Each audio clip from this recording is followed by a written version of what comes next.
Hello and welcome to this video. I will show with you friends step by step how to cancel a mega subscription. It is simple and easy. Before you cancel your subscription, make sure follow these steps. Before cancel your subscription, you should download or migrate your any data stored. This one. And if you want to cancel your subscription, all you have to do, go to your mega accounts from here. Go to your profile, go to setting. From the setting, go to directly in this option subscription here. So from the subscription, look for cancel your subscription. So in my case, I don't have any billing cycle. If you have a premium, just click cancel from here.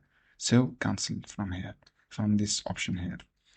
And if you use Google Payments, you can go to Google Payment and you can cancel your subscription from Google Play. If you have an Android system, you can go to your Google Play and then go to your payments and subscription and then look for cancel option from your subscription here. This is how you can do. I hope this guide helpful for you. See you on other videos.